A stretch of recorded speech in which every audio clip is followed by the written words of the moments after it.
नमस्कार दोस्तों, स्वागत है आपका हमारे YouTube चैनल डिसाइपल गुरु में। और आज विज्ञान का लेक्चर नंबर 2 यहाँ पर बात करेंगे, डिस्कस करेंगे, फुल डिटेल में बात करेंगे, जो कि है क्या, मापन। जैसा कि पिछली वीडियो में आपको बता भी चुका था कि हम यहाँ पर मापन का बात करेंगे या मापन का अध्ययन करेंगे। मापन क्या होता है, इसके किस प्रकार से मापन किया जाता है, सब बात यहाँ पर करेंगे। मापन यानी कि मेजरमेंट। मापन किसे कहते हैं, अब एक उदाहरण से समझते हैं। मान लीजिए आप सब्जी मंडी जाते हैं सब्जी लेने के लिए। आप सब्जी मंडी गए और आपने एक आलू वाले से क्या किया, एक आलू वाले से 1 किलो आलू आपने लिया। 1 किलो आलू के रुपए आपने दिए, आप आलू लेकर घर आ गए। आपको आलू जिस प्रकार से दिए गए उसकी हम यहाँ पर चर्चा करते हैं। आपको दिए गए क्या, 1 किलो आलू। तो यहाँ पर जो किलो है, 1 किलो, ये क्या है, एक निश्चित मात्रा के, यानी कि इसके नाप करके आपको क्या दिया, आलू दिया 1 किलो। तो इसे ही, इस पूरी पद्धति को हम क्या कहते हैं, मापन कहते हैं, मापन करना कहते हैं। इसकी यदि परिभाषा की बात करें तो किसी निश्चित मात्रक के माध्यम से किसी वस्तु को मापना मापन कहलाता है या मेजरमेंट कहलाता है। आगे बात करते हैं मापन की। इसके अंतर्गत कुछ पॉइंट हम देख लेते हैं, कुछ पॉइंट के माध्यम से यहाँ पर बात करेंगे। तो सबसे पहले राशि क्या होती है। राशि की यदि बात करें तो जिस वस्तु या जिस चीज को हम संख्या के रूप में प्रकट कर सकें उसे हम क्या कहते हैं, राशि कहते हैं। यानी कि संख्या में या संख्या के रूप में प्रकट कर सकें, कर सकें, व्यक्त कर सकें, बता सकें, उसे हम क्या कहेंगे, राशि कहेंगे। जैसे कि उदाहरण की यदि बात करें तो जनसंख्या। जनसंख्या क्या है, एक संख्या, यानी कि जैसे मान लीजिए 7, 26, 26, 809 मध्य प्रदेश की जनसंख्या। यानी कि इसे हम संख्या के रूप में व्यक्त कर पा रहे हैं, किसको, जनसंख्या को। किसी व्यक्ति की आयु 18 वर्ष, 40 वर्ष, जो भी कुछ हो, उसे क्या संख्या के रूप में व्यक्त कर पा रहे हैं, तो उसे हम क्या कहेंगे, राशि कहेंगे। यानी कि संख्या के रूप में जिसे हम प्रकट कर सकें उसे हम क्या कहेंगे, राशि कहेंगे। जो नेक्स्ट यहाँ पर पॉइंट है वो क्या है, भौतिक राशि। भौतिक राशि किसे कहते हैं, तो भौतिकी के नियमों का प्रयोग करके किसी वस्तु को जिस संख्या में हम प्रकट कर सकें उसे क्या कहेंगे, भौतिक राशि कहेंगे। भौतिकी के नियमों का यहाँ पर प्रयोग कर सकें उसे हम क्या कहेंगे, भौतिक राशि। जैसे कि मान लीजिए लंबाई कोई भौतिक राशि नहीं है। यदि आप बात करें घनत्व क्या है, एक भौतिक राशि है। लंबाई क्यों नहीं है, आपने बताया कि इस ब्लैक बोर्ड या व्हाइट बोर्ड की लंबाई इतने सेंटीमीटर है, तो ये लंबाई आपको आप नाप सकते हैं, आपको दिख नहीं रही है। लेकिन घनत्व क्या है, आप नाप सकते हैं, आपको दिख भी आएगी, ये घनत्व है। तो यहाँ पर लंबाई घनत्व यानी कि भौतिक राशियां हैं, ठीक है। इसके बाद बात करते हैं भौतिक राशि के प्रकार।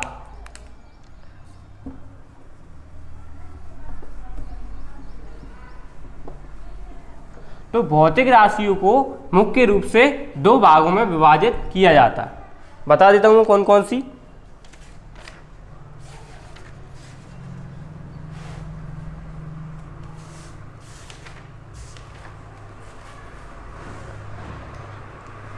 चलिए, भौतिक राशि।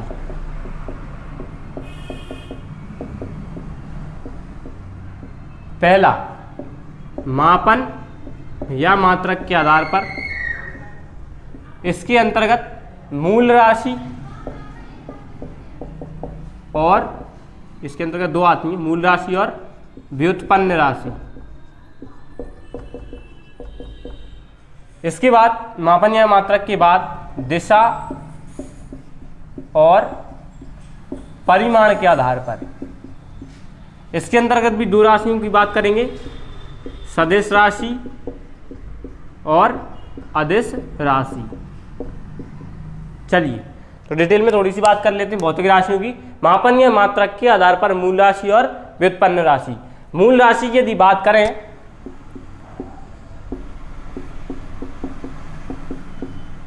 तो ऐसी राशियां जिन्हें प्रकट करने के लिए किसी अन्य राशि की आवश्यकता नहीं होती उसे हम क्या कहते हैं, मूल राशि कहते हैं। जैसे कि ये 7 होती हैं, लंबाई, ताप, समय, भार भी कह सकते हैं। लंबाई, ताप, समय, ये 7 प्रकार की होती हैं, उनकी डिटेल में चर्चा करेंगे। पहले एग्जाम्पल देख लेते हैं। लंबाई क्या है, मूल राशि है। आप जैसे मान लीजिए किसी व्यक्ति की लंबाई क्या है, किसी व्यक्ति की लंबाई 16 मीटर, 16 मीटर तो नहीं, ज़्यादा हो जाएगी। मान लीजिए किसी वस्तु की लंबाई 16 सेंटीमीटर है, ठीक है। तो इस 16 सेंटीमीटर को व्यक्त करने के लिए किसी और चीज़ की हमें आवश्यकता यहाँ पर नहीं पड़ी, हमने सीधा कह दिया 16 सेंटीमीटर। ताप 4 डिग्री सेल्सियस, 5 डिग्री सेल्सियस जो भी है, किसी और राशि की आवश्यकता नहीं पड़ी। साथ ही समय यानी कि टाइम, 2 बजे, 3 बजे, किसी और राशि की यहाँ पर आवश्यकता नहीं पड़ी, इसलिए इसे क्या कह दिया, मूल राशि इसे यहाँ पर कह दी, ठीक है। इसके बाद व्युत्पन्न राशि। व्युत्पन्न राशि क्या होती है, वे राशियां जिनको व्यक्त करने के लिए हमें किसी और राशि की आवश्यकता पड़े उसे हम क्या कहते हैं, व्युत्पन्न राशि कहते हैं। जैसे कि घनत्व। घनत्व क्या होता है, लंबाई गुणा चौड़ाई गुणा ऊंचाई, यही फॉर्मूला होता है। इसे हम क्या कहते हैं, घनत्व कहते हैं। यानी कि यहाँ पर हमें आवश्यकता पड़ गई लंबाई की, एक लंबाई की, किसी और उसकी लंबाई की, और किसी और लंबाई की, यानी कि 3 यहाँ पर लंबाइयों की यहाँ पर आवश्यकता पड़ गई, यानी कि घनत्व की यहाँ पर आवश्यकता पड़ गई। तो ये क्या है, व्युत्पन्न राशि है। इसके बाद और भी यहाँ पर एग्जाम्पल है, यदि आप देख पाएँ तो चाल, दूरी तो यहाँ पर मूल राशि है। चाल की यदि बात करें तो चाल जी यहाँ पर देख पाते हैं आप, चाल बराबर दूरी बटे समय। यहाँ पर आपको दूरी की भी आवश्यकता पड़ गई और समय की भी आवश्यकता पड़ गई, इसलिए आप चाल को डिफाइन कर पा रहे हैं। इसलिए क्या है, एक व्युत्पन्न राशि है, ठीक है। कई सारी हो सकती है व्युत्पन्न राशि, मूल राशियां 7 ही हैं और इसके बाद पूरक मूल राशियां 2 हैं, जिनकी चर्चा डिटेल में करेंगे। इसके बाद बात करते हैं सदिश राशि। सदिश राशि क्या होती है, सदिश राशि किसके अंतर्गत आती है, दिशा और परिमाण के आधार पर। तो सदिश राशि वे राशियां जिन्हें व्यक्त करने के लिए दिशा के साथ साथ किसकी भी आवश्यकता हो, परिमाण की भी आवश्यकता हो। परिमाण तो चाहिए, दिशा भी चाहिए। जैसे मान लीजिए यहां पर मैंने कह दिया कि चाल और वेग 2 चीज यहां पर ले लेते हैं। यदि मैं कहूं किसी व्यक्ति की चाल 50 किलोमीटर प्रति घंटा है, 50 किलोमीटर प्रति घंटा है, और मैं वेग की कह दूं 50 किलोमीटर प्रति घंटा है, लेकिन यहाँ पर वेग को डिफाइन करने के लिए आपको कहना पड़ेगा कि ये उत्तर की ओर है, तब आप इसे वेग कहेंगे, जो क्या है, एक सदिश राशि है। चाल यहाँ पर एक अदिश राशि है, 50 किलोमीटर प्रति घंटा आप कहेंगे चाल तो चल जाएगा, लेकिन आप वेग में आपको यहाँ पर दिशा भी बतानी पड़ेगी। यानी कि कहने का तात्पर्य है जिस राशि में आपको दिशा, परिमाण के साथ साथ दिशा भी बतानी पड़े उसे हम क्या कहेंगे, सदिश राशि यहाँ पर कहेंगे। इसके बाद बात करते हैं अदिश राशि की। अदिश राशि, अदिश राशि क्या होती है, जिसमें केवल परिमाण की आवश्यकता हो, दिशा की आवश्यकता ना हो। किसकी आवश्यकता हो, परिमाण की आवश्यकता। परिमाण क्या होता है, एक कोई भी नंबर जिसका हम अनुभव कर सकें, जिसको हम देख सकें, वो परिमाण होता है। जैसे कि अब अदिश राशि केवल जिसका परिमाण हो, जैसे अभी मैंने एग्जाम्पल लिया था चाल का, ठीक है। इसके बाद घनत्व का भी एग्जाम्पल ले सकते हैं, कई और सारे एग्जाम्पल आप ले सकते हैं, लेकिन मैं चाल से बता रहा हूँ। चाल को आप किसी भी दिशा में देख सकते हैं। यहाँ पर यदि सदिश राशि का और उदाहरण देखें तो बल यानी कि मान लीजिए मैं इस बोर्ड को धक्का दे रहा हूँ, तो किस ओर धक्का दे रहा हूँ, उस ओर पीछे आगे की ओर धक्का यहाँ पर दे रहा हूँ, यानी कि दिशा है इसमें, तो ये क्या है, सदिश राशि है। इसके बाद चाल यानी कि मैं किसी भी ओर चलूँ या किसी भी ओर जाऊँ तो यहाँ पर मुझे दिशा की आवश्यकता नहीं पड़ती, इसलिए क्या है, ये अदिश राशि है। अब डिटेल में थोड़ा सा बात कर लेते हैं यहाँ पर मूल राशियों की।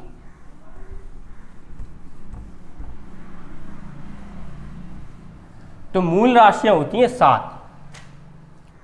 फिर से डिटेल में बात करेंगे मूल राशियां। मैंने आपको परिभाषा बताई दी है। अब बात करते हैं मूल राशि। मूल राशियां मुख्य रूप से 7 प्रकार की होती हैं, जिन्हें मैं यहाँ पर लिख देता हूँ। वीडियो को थोड़ा पॉज कर रहा हूँ मैं। तो चलिए देख लेते हैं यहाँ पर मूल राशियों 7 प्रकार की होती हैं। कौन कौन सी होती हैं? सबसे पहले होती है लंबाई, यानी कि मीटर इसे कहते हैं, यानी कि मात्रक का नाम मीटर है और इसे संकेत स्मॉल m से। यहाँ पर सभी राशियों का, कुछ राशियों को स्मॉल में लेते हैं, कुछ को कैपिटल में लेते हैं। जिनको स्मॉल में लेते हैं उनको स्मॉल में ही लिखें, ठीक है। इसके बाद बात करते हैं द्रव्यमान। द्रव्यमान को किलोग्राम कहते हैं और इसका जो संकेत होता है वो केजी होता है, स्मॉल के स्मॉल जी। अच्छा, बचपन में इसको किग्रा पढ़ते थे, लेकिन अब चूंकि समझने लगे हैं तो इसको किलोग्राम पढ़ते हैं। समय यानी कि सेकेंड, इसको स्मॉल एफ से प्रेजेंट करते हैं। इसके बाद ताप यानी कि केल्विन, यानी कि कैपिटल के। ये वैज्ञानिक का नाम है, केल्विन एक वैज्ञानिक थे जिनके नाम पर इसे ताप को केल्विन कहते हैं, कैपिटल के इसलिए यहाँ पर बनाते हैं। इसके बाद विद्युत धारा एम्पियर। एम्पियर भी एक वैज्ञानिक थे, इसलिए कैपिटल ए यहाँ पर लिखते हैं, तो इसको एम्पियर। अच्छा, एक मात्रा का आपने देखा होगा, यहाँ पर देखा होगा, ए के ऊपर एक छोटी सी बिंदी यहाँ पर लगी रहती है, उसे एंगस्ट्रॉम कहते हैं, इसलिए कंफ्यूज ना हो, यहाँ पर कैपिटल ए यहाँ पर लिखेंगे। इसके बाद ज्योति तीव्रता, कैंडेला यानी कि CD ज्योति तीव्रता, कैंडेला CD क्या होता है इसको भी थोड़ा डिटेल में बताऊंगा। ज्योति तीव्रता, इसका मात्रक का नाम क्या है? कैंडेला से नापते हैं, और स्मॉल c और स्मॉल d। इसके बाद जो 7वां है वो है पदार्थ का द्रव्यमान, यानी कि मोल कहते हैं इसे, और स्मॉल m, स्मॉल o और स्मॉल l के माध्यम से इसे मोल रिप्रेजेंट करते हैं या प्रदर्शित करते हैं, ठीक है दोस्तों। इसके बाद जो संपूरक मूल राशियां होती हैं, 2 होती हैं, वो भी उनकी भी चर्चा यहाँ पर कर लेते हैं।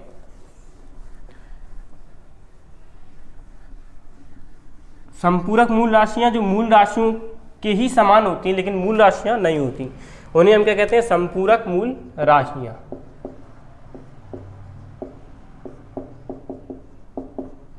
यहाँ पर उसका नाम या मात्रक का नाम देख लेंगे, यहाँ पर संकेत देख लेंगे। तो पहली जो होती है उसमें वो होती है क्या? कोण। पहली क्या होती है? कोण। इसे कहते हैं रेडियन।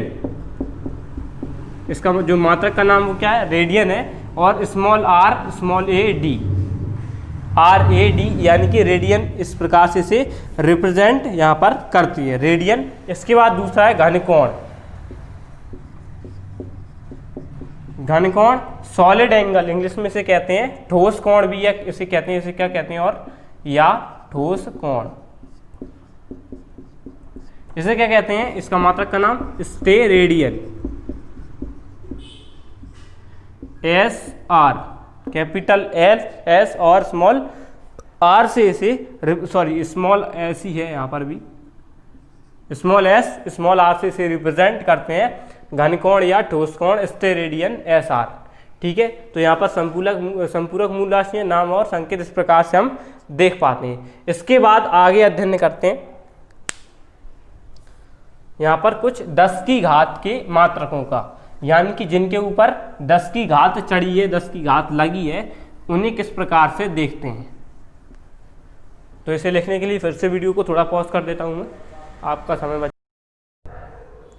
चलिए तो बात करते हैं कुछ 10 के घातांकों की, इनका प्रयोग भी किया जाता है। कुछ जो बड़े मात्रक होते हैं उन्हें सरल मात्रकों में लिखने के लिए, तो 10 की घात 18 को लिखते हैं एक्सा यानी कि ई। अब जैसे आपने देखा हुआ कि लाख में 6 बिंदी लगाते हैं, 10 के आगे 6 बिंदी लगाते हैं, तो लगाने के यहाँ पर इसका मात्रक बड़ा हो जाता है। यहाँ पर इसके लिए छोटा मात्रक प्रयोग कर लेते हैं 10 की घात का। तो 10 की घात 15 यानी कि पेटा, इसे पी से प्रेजेंट करते हैं। 10 की घात 12 टेरा यानी कि टी, ये कंप्यूटर में भी उपयोग होता है, आपको पता होगा। 10 की घात 9 गीगा यानी कि जी। 10 की घात 6 यानी कि मेगा एम। 10 की घात 3 यानी कि किलो के, अभी इसको पढ़ के आए थे, स्मॉल के।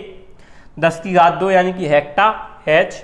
10 की घात 1 यानी कि डेका डी ए। यहाँ पर इनका प्रयोग एग्जाम में इनका मतलब पूछते तो नहीं है यहाँ पर, लेकिन इनका प्रयोग थोड़ा सा हो जाता है, पढ़ना भी थोड़ा सा इंपॉर्टेंट यहाँ पर हो जाता है कि घातांकों का प्रयोग किस प्रकार करें, और साथ ही यदि कोई माइनस में है तो दशमलव किस ओर जाएगी, इसका भी अध्ययन यहाँ पर बहुत ज़रूरी होता है, क्योंकि एग्जाम में पूछ लेते हैं तो फिर दिक्कत होती है। तो इसके बाद इनका कुछ माइनस में भी होता है यहाँ पर, तो माइनस को भी थोड़ा सा देख लेते हैं यहाँ पर हम। तो चलिए बात करते हैं कुछ माइनस घातांकों की, यानी कि जो माइनस में भी होते हैं। 10 की घात -2 सेंटी कहते हैं इसे सी। 10 की घात -3 मिली कहते हैं, इसे स्मॉल m से रिप्रेजेंट करते हैं। 10 की घात -6 यानी कि माइक्रो, यानी कि इसे म्यू कहते हैं। ये जो आप साइन देख पा रहे हैं म्यू का है, माइक्रोन भी इसे कहते हैं, माइक्रोन कह देते हैं, इसे माइक्रो भी कहते हैं। 10 की घात -9 नैनो, स्मॉल n इसे कहते हैं, नैनोमीटर, नैनो आपने सुना होगा। 10 की घात -9 नैनो कहते हैं, स्मॉल n से रिप्रेजेंट करते हैं। 10 की घात -12 पीको या पीको, पी इसे कैपिटल P से रिप्रेजेंट करते हैं। 10 की घात -15 फेंटो या फेमटो, स्मॉल f से रिप्रेजेंट करते हैं। 10 की घात -12 यानी कि एटो, स्मॉल a से रिप्रेजेंट करते हैं। तो दोस्तों इस प्रकार से यहाँ पर मात्रकों को सरल भाषा में या सरल शब्दों में तोड़ने के लिए इसका प्रयोग होता है। अब थोड़ा सा बात करते हैं मात्रकों की। मात्रकों की पद्धतियों की यहाँ पर बात कर लेते हैं। मात्रकों की पद्धति, तो मात्रकों को मापने के लिए जिस पद्धति का उपयोग किया जाता है उनमें मुख्य रूप से 4 पद्धतियों का उपयोग किया जाता है। पहले जो पद्धति है वो है FPS पद्धति। FPS पद्धति, यहाँ पर जो आप देख पा रहे हैं FPS, इसका अर्थ होता है फुट, P का अर्थ होता है पौंड और S का होता है सेकंड। तो इस पूरी पद्धति में इसका क्या अर्थ होता है, FPS का फुट, पौंड, सेकंड। ठीक है दोस्तों, ये जो पद्धति है यहाँ पर इसका जो उपयोग कर पा रहे हैं, इसे क्या कहते हैं हम, ब्रिटिश पद्धति कहते हैं।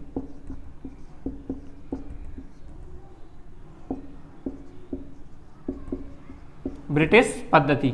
आपसे पूछ लेते हैं FPS कौन सी पद्धति है, ब्रिटिश पद्धति है।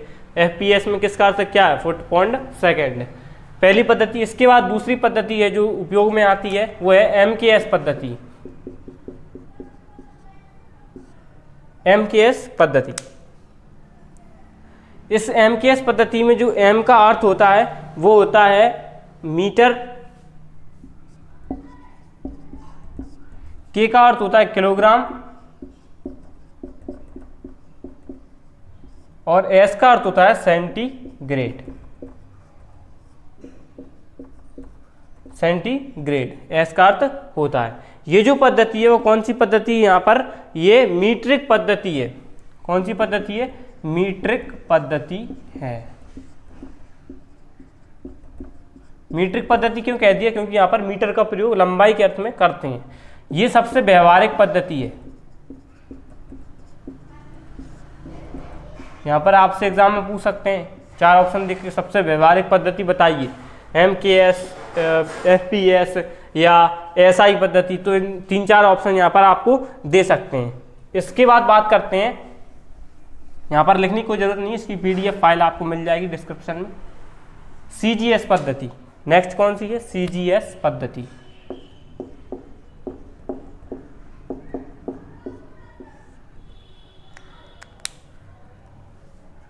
C का जो यहाँ पर अर्थ है वो है सेंटीग्रेड, सेंटीमीटर। C का क्या अर्थ है, सेंटीमीटर। G का अर्थ है ग्राम, S का अर्थ है सेकंड।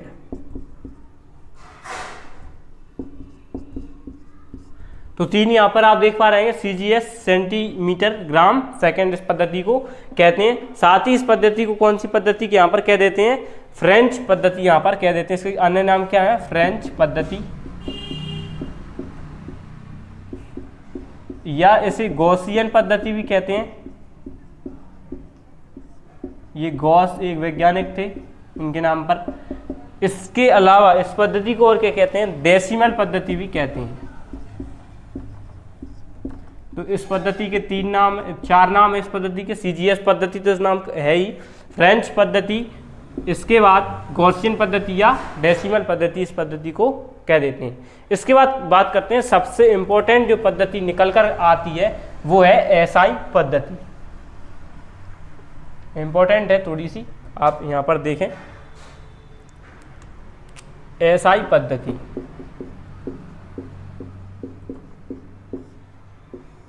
1967 में फ्रांस के सेवरस नामक स्थान पर, फ्रांस के सेवरस नामक 1967 फ्रांस के सेवरस नामक स्थान पर एक अंतर्राष्ट्रीय महासम्मेलन हुआ था जिसमें इस एसआई पद्धति को स्वीकार किया गया था। इस एसआई पद्धति में इसका फुल फॉर्म में देख लेते हैं थोड़ा सा। एस का सिस्टम, आई का यहाँ पर देते हैं इंटरनेशनल, यहाँ पर सिस्टम ऑफ इंटरनेशनल इस पूरी पद्धति का नाम है। कभी कभार पूछ लेते हैं एग्जाम में सिस्टम ऑफ इंटरनेशनल। कब हुआ था सम्मेलन? 1967 में फ्रांस के सेवरस नामक स्थान पर हुआ था। इस एसआई पद्धति का उपयोग यहाँ पर करते हैं। इस एसआई पद्धति में मात्रकों को किस प्रकार लेते हैं वो भी हम थोड़ा सा देख लेते हैं। इस पद्धति को यहाँ पर आधुनिक पद्धति भी कहते हैं। कौन सी पद्धति कहते हैं? आधुनिक पद्धति। तो इस एसआई पद्धति में जो लंबाई का मात्रक होता है वो होता है मीटर। जो भार या वजन का जो मात्रक होता है, यानी कि इसे कहते हैं द्रव्यमान, द्रव्यमान का जो मात्रक होता है वो होता है किलोग्राम। और जो समय का जो मात्रक होता है उसे हम कहते हैं क्या? सेकंड। इसे स्मॉल m से रिप्रेजेंट करते हैं, इसे स्मॉल k, स्मॉल g से, और इसे स्मॉल s से हम देख चुके हैं पहले भी। तो ये सब जो अभी अध्ययन हम कर रहे थे मात्रकों का, वो किस पद्धति के अंतर्गत कर रहे थे? एसआई पद्धति के अंतर्गत। सबसे मान्य पद्धति है, वर्तमान में प्रचलित पद्धति कौन सी है? एसआई पद्धति सबसे प्रचलित पद्धति है। आधुनिक पद्धति भी इसे कहते हैं, सिस्टम ऑफ इंटरनेशनल इसका पूरा नाम है।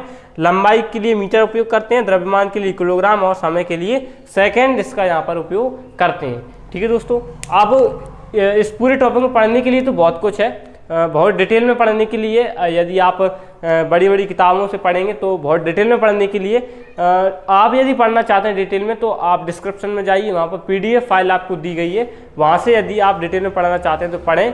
हमारे एग्ज़ाम के लिए यहाँ तक जो हमने अभी कुछ पढ़ा है वो बहुत ही इंपॉर्टेंट था। उसके बाद एग्ज़ाम में जो दिया गया है डिस्क्रिप्शन में पढ़ने के लिए तो इम्पोर्टेंट आपको यदि लगे तो पढ़ लें, आपकी इच्छा हो तो।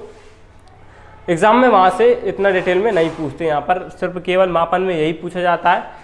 तो इस प्रकार से वीडियो यहाँ पर समाप्त करते हैं। यदि आपको वीडियो पसंद आई हो तो लाइक करें, साथ ही चैनल को भी सब्सक्राइब कर लें। अगली वीडियो में हम गति बल और उसके कुछ नियमों के बारे में डिटेल में अध्ययन करेंगे। तो तब तक के लिए आज्ञा दीजिए, नमस्कार।